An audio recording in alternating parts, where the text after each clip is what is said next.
Hello বন্ধুরা, কেমন আছেন আপনারা সবাই? আশা করছি ভালো আছেন। আমিও ভালো আছি। ব্লগ উইথ ময়ূরীর একটা নতুন ভিডিওতে আপনাদের স্বাগত জানাই। আজকে আমরা যাচ্ছি কল্যাণেশ্বরী মন্দিরে। কল্যাণেশ্বরী মন্দির বর্ধমান জেলার অন্তর্গত আসানসোল মহকুমার কল্যাণেশ্বরীতে অবস্থিত। এই মন্দিরটি ভারতের পশ্চিমবঙ্গ রাজ্যের ঝাড়খণ্ড সীমান্তে বরাকর নদীর তীরে অবস্থিত। আমরা গেছিলাম এখানে বাই কার। আর আপনারা দেখতে পাচ্ছেন এটা এখন বিকেলের দিকে। তো সূর্যটা অস্ত যাচ্ছে আর বাঁদিকে কোল মাইন্স গুলো রয়েছে।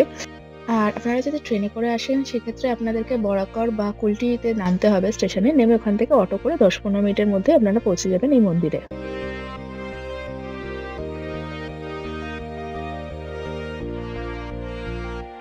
সবথেকে ভালো হচ্ছে এই মন্দিরে এখানে পান্ডাদের কোনো দৌরাত্ম্য নেই।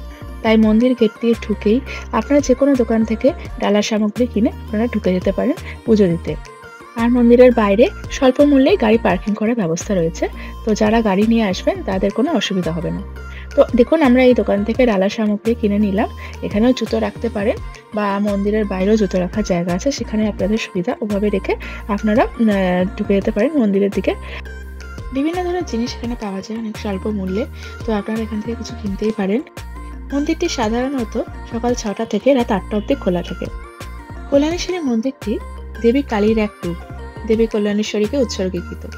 মন্দিরটি ৫০০ বছরের বেশি পুরনো বলে মনে করা হয় এবং বিশেষ করে নিঃসন্তান মহিলারা মাতৃত্বের আশীর্বাদ পেতে এখানে আসেন। এটি একটি অত্যন্ত জাগ্রত মন্দির। এখানে মানুষের মনস্কামনা পূর্ণ হয়।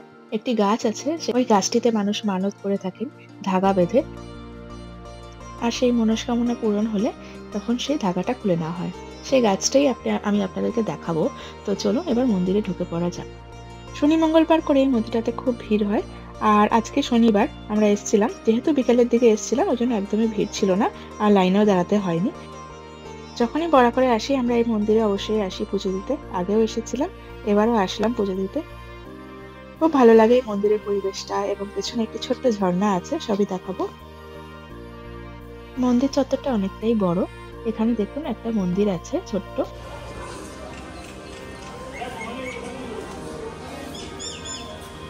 জয় বজরংবলী।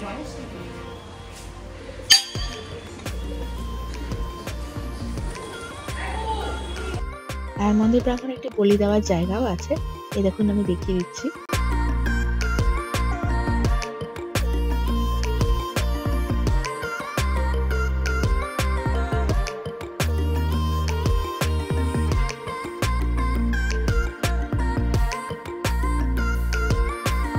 এই সেই গাছ যেখানে মানুষ তার নিজের মনস্কামনা জানায়।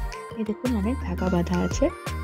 মানুষ তার নিজের মনস্কামনা জানানোর জন্য এখানে ধাগা বেঁধে গেছেন। সামনে দেখতে পাচ্ছেন একটা শিব ঠাকুরের ছোট্ট মন্দির আছে। এই যে গিয়ে ঢুকছে এবং এটি হচ্ছে মেন মন্দির যেখানে মায়ের মূর্তি রয়েছে। আর ওখানে আমরা এখন পুজো দেবো। তো চলুন আপনাদেরকে মন্দিরের ইতিহাসটা একটু বলে দেওয়া যাক। শোনা যায় এই মন্দিরটি ৫০০ বছরেরও পুরনো। কথিত আছে বল্লাল সেনের কন্যা সঙ্গে বিয়ে হয়েছিল কাশীপুরের রাজা কল্যাণী প্রসাদের। তখন দেবী শ্যামারূপাকে যৌতুক হিসাবে পান রাজা কল্যাণী প্রসাদ।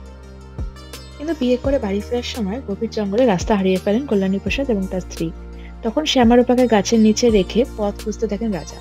পথ খুঁজে পেলেও মাটির থেকে দেবী মূর্তিকে তুলতে পারেননি তিনি। পরে সেই জায়গায় তৈরি হয় এই মন্দির।